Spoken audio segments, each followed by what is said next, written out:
The earth shift that destroyed my marriage and revealed everything. The earth shifted beneath my feet that night. It all started like any other shift, but what I found was the truth, and it was something I couldn't take. I came on a call to the baby and saw my husband there. I can explain everything. Unbelievable is an understatement. It was just another night, or so I thought, at County General. My name is Eliza Bennett, and at 40, I'm a nurse who's seen it all, or so I believed. I genuinely like my job, the controlled chaos, the feeling of making a difference. With the hospital always short on specialists, every night is a test. Tonight, I was stationed in the L when the familiar blare of an ambulance siren cut through the air. My husband, Michael, well, he's been diligently building his political career, attending endless fundraisers and networking events. We don't talk much about my work, it's not exactly his cup of tea. In fact, we've been living increasingly separate lives under the same roof, each absorbed in our own worlds. A painful truth, but our reality. We never had kids. I wanted them for a long time, ached for them,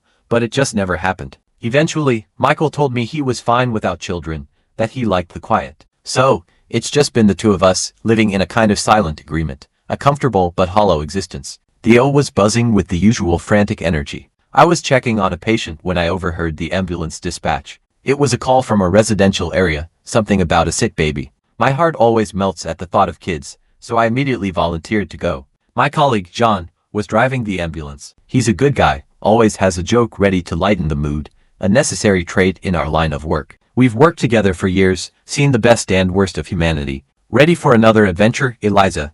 John asked as we hopped into the ambulance. We chatted about trivial things on the way: the relentless rain, a new restaurant in town, anything to keep the tension at bay, to stay calm before facing whatever awaited us. The address led us to a ridiculously fancy neighborhood. Someone's doing well for themselves. John whistled as we pulled up to a large, impeccably landscaped house. A young woman, probably in her early 20s, was frantically waving us down. "Please help my baby," she cried, her voice laced with desperation. "Let's take a look," I said, trying to sound reassuring, my professional instincts kicking in. Her mother, an older woman with kind eyes, stood nervously by her side. I could see where the young woman got her looks. They ushered us into a spacious living room, adorned with expensive furniture and artwork, where I began examining the baby. Little did I know that this night, this seemingly ordinary call, was going to irrevocably change everything. My predictable, uneventful life was about to get a whole lot more complicated, shattering the carefully constructed facade I'd been living behind. As I examined the baby, I could tell something was terribly wrong. He was burning up with fever and seemed to be having spasms. I needed to act fast. "John, we need to cool him down, now," I barked, my adrenaline pumping. John nodded, quickly understanding the severity of the situation. "Got it, Eliza. I'll get some ice packs and a cool cloth." "I'm Eliza, what's your baby's name?" I asked, trying to focus on the immediate task at hand. She was on the verge of tears, her face etched with worrying. "His name is Liam. He was fine this afternoon, and then suddenly, it's okay. We're going to take care of Liam," I reassured her, offering a comforting smile. John came back with the ice packs and a cloth, and we worked together, our movements practiced and efficient. The young woman, who I learned was named Sophia, and her mother watched us, anxiety written all over their faces. "Is he going to be okay?" Sophia's mother asked, trying to stay strong, her voice trembling slightly. "We're doing everything we can," I replied, my voice firm but gentle. After a few tense minutes, Liam's fever started to come down. He stopped convulsing and began to calm down. Relief washed over Sophia's face, her body visibly relaxing. "Thank you," she whispered, her eyes filled with gratitude. "We should still get him to a hospital to be checked over. Better safe than sorry," I advised. "Of course, whatever he needs," Sophia agreed, her voice still shaky. As we prepared to move Liam, the front door swung open. I didn't pay much attention until I heard a familiar voice, a voice that sent a shiver down my spine. "What's going on here, Sophia? Are you okay?" That voice, I knew it anywhere. It was Michael, my husband, standing in the doorway. "Eliza, what are you doing here?" Michael's voice was a mix of surprise and something else, something I couldn't quite place. "Fear? Maybe I could ask you the same question," I retorted, my voice laced with suspicion. Sophia looked from Michael to me and back again, her brow furrowed in confusion. "You two know each other?" she asked, her voice barely audible. Michael opened his mouth, but no words came out. He looked like a deer caught in headlights, his face pale and drawn. "Eliza is my wife," he finally managed to stammer, the words hanging in the air like a death sentence. I confirmed, "Yes, I am his wife." The room went silent, the air thick with unspoken questions and mounting tension. Sophia's eyes widened, her face a mask of disbelief. I could feel John's eyes on me, a silent acknowledgement of the bizarre and unsettling scene unfolding before us. Your wife, Sophia's voice was barely a whisper, the question laced with a raw, vulnerable pain. Michael didn't answer. He just stood there, frozen, caught in a web of his own making. In that moment, I realized my ordinary life was over. Everything had irrevocably changed, and there was no going back. The room was thick with tension, the silence deafening. I couldn't believe Michael was here, in this house, with Sophia and her baby. It felt like I was trapped in some kind of surreal, horrifying dream. Sophia was the first to break the silence, her voice trembling with barely suppressed anger. "Michael, why is she calling you her husband?" she demanded, her eyes blazing with hurt and betrayal. Michael finally spoke, his voice barely above a whisper, pleading and desperate. "Sophia, I can explain." Sophia's voice cracked, rising in pitch. "Explain why my baby's nurse is claiming to be your wife."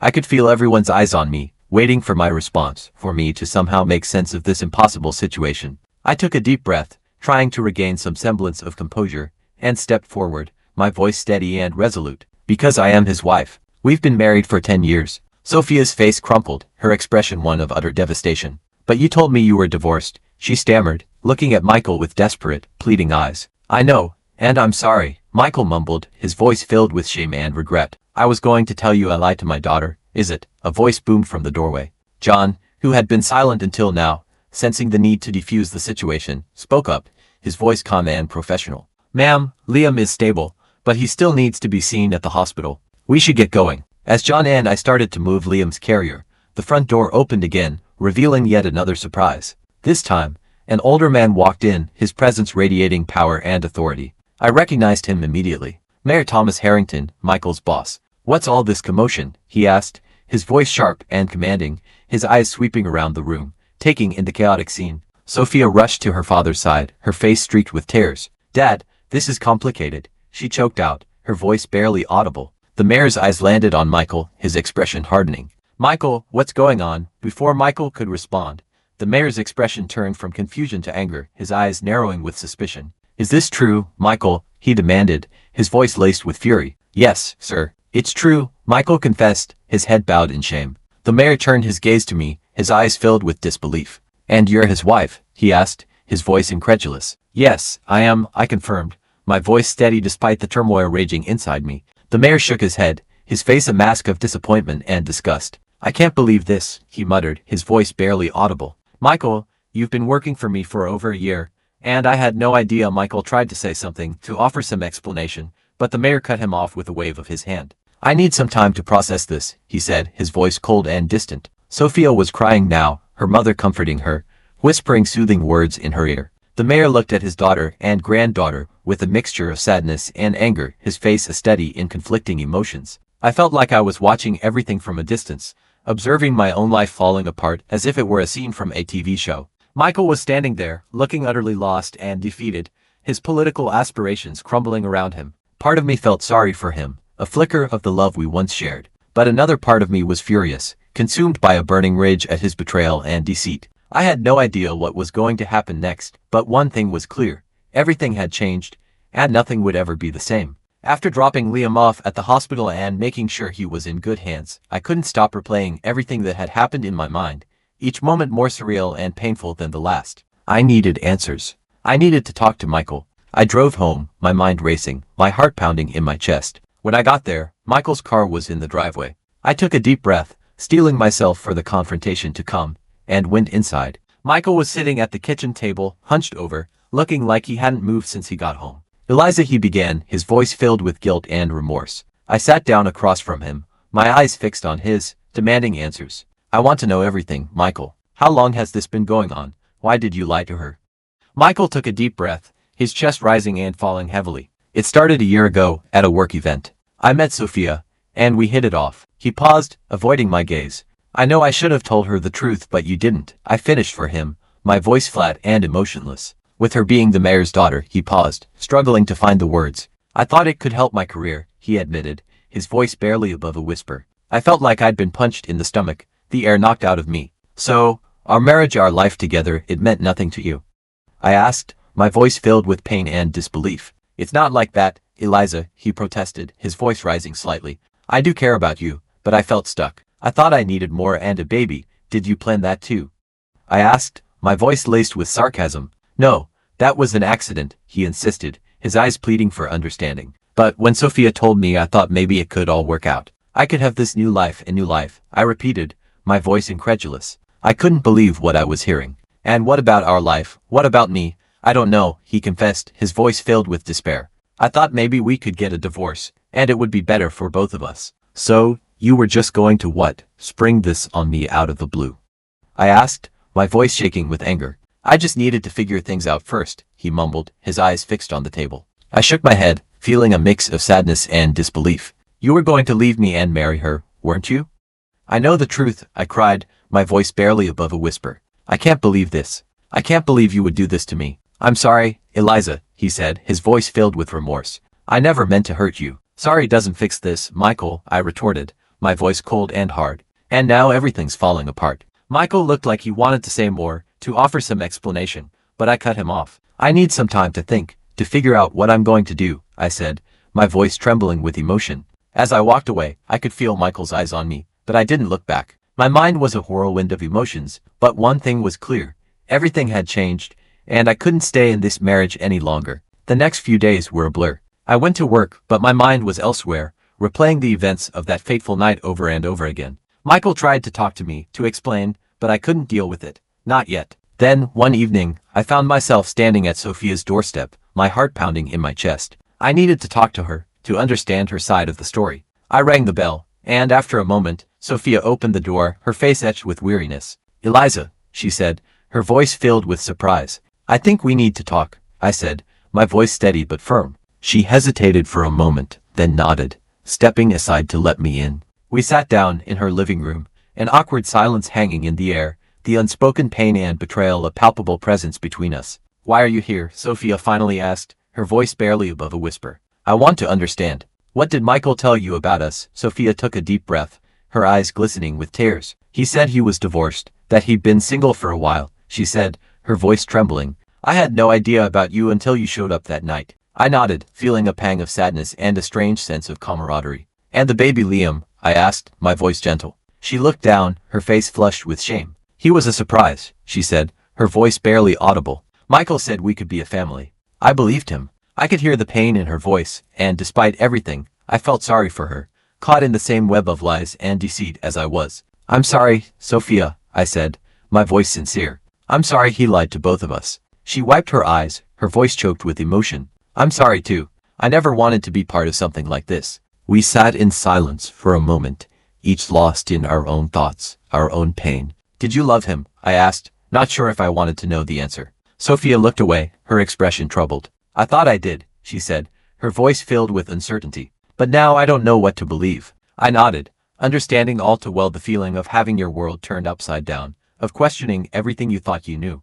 Yeah, I get that, I said, offering a small smile. We talked for a while longer, sharing our stories, our confusion, our anger. It was strange, talking like this with the other woman, the woman who had unwittingly become entangled in my broken marriage. But as I left, I felt like I'd let go of some of the anger and hurt, that maybe, just maybe, we could both find a way to move on. As I drove home, my thoughts swirling, the weight of the situation pressing down on me, I realized I still didn't know what I was going to do about our marriage. I couldn't stay in limbo forever. I needed to make a decision, to take control of my life, to figure out what I wanted for my future. And so on, continuing the detailed enhancements. The weeks following the revelation of Michael's betrayal felt like a stormy sea, each day tossing me between waves of anger, disbelief, sadness, and an unexpected sense of liberation. The reality of the situation became crystal clear. It was a long and brutal trail. It was me and Mayor Harrington versus Michael. The day of the trial dawned like any other, but my fate would be sealed.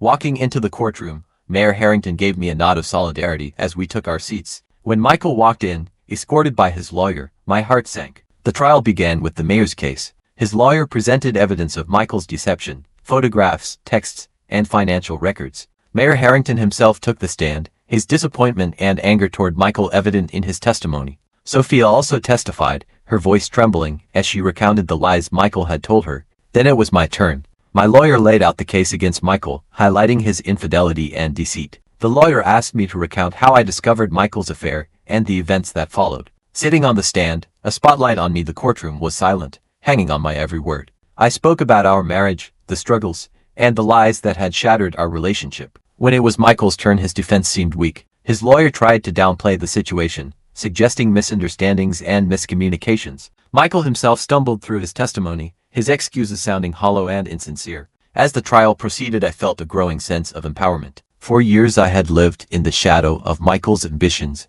Now I was reclaiming my life. Finally, the judge delivered the verdict. Michael was found guilty of fraud and deceit in both cases. There was a murmur in the courtroom, a mix of satisfaction and disbelief. As we exited the courtroom, the sun was bright, promising new beginnings. This victory was not about public attention, it was personal. Driving home, I knew there would be challenges ahead, but for the first time in a long while, I felt a sense of hope, a sense of being in control of the narrative of my own life. That evening, as I sat quietly at home, I realized the trial was more than a closure. It was the beginning of a new chapter, a chapter where I was not just a spectator in my life, but the author of my own story. The legal victory was clear, but the emotional landscape was more complicated. The truth was, I had to face everything. I threw myself into work, finding solace in the routine of my shifts at the hospital. It was during one of these shifts that I ran into Sophia, the mayor's daughter. "Hey," she said quietly, her eyes reflecting a shared understanding of pain and betrayal. "Hi, Sophia," I replied. "How are you holding up? It's been tough, but I'm managing." "And you?" "Day by day," I said, offering a small smile. "Taking it day by day." We exchanged a few more words before parting ways. It was a silent acknowledgement of the strange bond that now linked us. I had grown used to Michael's absence. One evening, as I was sorting through old papers, I found an envelope addressed to me. It was from Michael. My first instinct was to throw it away, but curiosity got the better of me. As I read his letter, his words of apology and explanation felt empty. He talked about his mistakes, his regrets, but it was too little, too late. I crumpled the letter and tossed it into the trash. Michael was part of my past. A few days later, I received a call from Mayor Harrington. He wanted to meet for coffee to thank me personally for my courage during the trial. I felt a sense of respect for the man who had stood by his daughter and supported me through the legal ordeal. "Thank you for meeting me, Eliza," he said, his voice sincere. "Your strength during the trial was admirable." "I did what I had to do," I replied, stirring my coffee, "for myself and for Sophia. I want you to know that the city council is here to support you," he continued. "If there's anything you need, don't hesitate to reach out." I nodded, appreciative of his offer. As I walked back home, I realized that the aftermath of the trial was not just about picking up the pieces. It was about building something new, something stronger. My marriage to Michael had ended, but my life was still very much in progress. In the following weeks, I made a conscious decision to focus on myself. I reconnected with old friends, took up new hobbies, and even began considering furthering my education in nursing. The journey was not easy. There were days of doubt and moments of loneliness, but I reminded myself that I was worth it. I was learning to be my own person, with my own path to forge. As I look back on that tumultuous time, I realized that the aftermath was not just about recovering from a betrayal. It was about rediscovering who I was and what I wanted out of life. It was about learning to stand alone, not as a victim, but as a survivor, ready to face whatever the future might hold. So, here I am, months later, reflecting on everything. I've rebuilt my life, found strength I never knew I had, and I am moving forward. But sometimes, I still wonder, considering the circumstances, the lies, and the pain caused by Michael's actions, do you think I handled the situation in the best way possible? I'm curious to hear your perspectives and opinions on whether my actions were justified or if there's anything you would have done differently in my shoes, based on what you've read.